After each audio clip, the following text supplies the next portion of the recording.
বন্ধুরা, এত সুন্দর ভাপা পিঠা আপনারা কোথায় পাবেন? দেখুন কি সুন্দর দোয়া উঠানো ভাপা পিঠাগুলো খেতে অনেক মজা। তো বন্ধুরা, আমরা ঘুরতে আসছি আজকে একটি নদীর পাড়ে। নদীর পাড়ে অনেক লোকজন ছিল, বাচ্চারা খেলাধুলা করতেছে।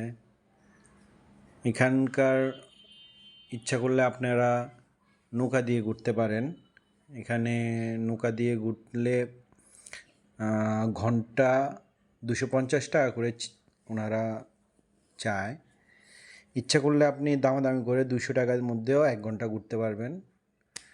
আর ঢাকার মধ্যে ঘোরার জন্য, নৌকাতে ঘোরার জন্য আমি মনে করি এই জায়গাটা অনেক বেস্ট।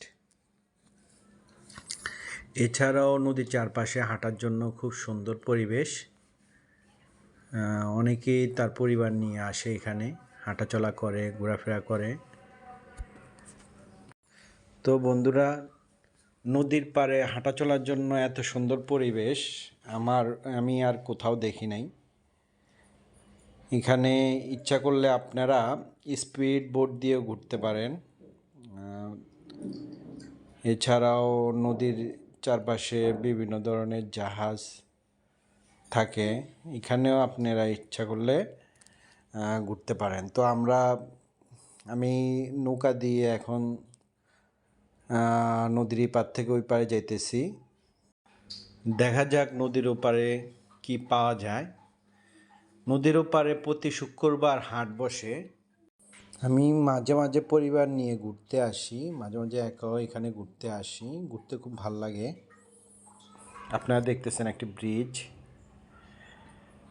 ব্রিজটার উপর দিয়েও আসা যায়, তবে আমি নৌকা দিয়ে ওপারে যাচ্ছি।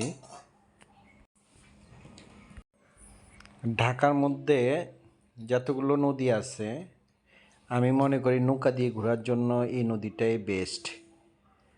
তো আপনারা কি বুঝতে পারছেন নদীটা কোন নদী?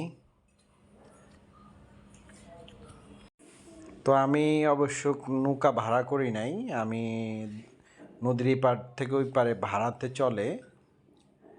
তো ওনারা জনপ্রতি 10 টাকা অথবা 20 টাকা করে নেয়।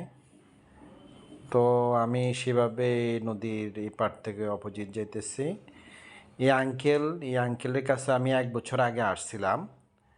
তো ওনার ভাপা পিঠাটা খাইছি, একদম গ্রাম্য ভাপা পিঠার মতো।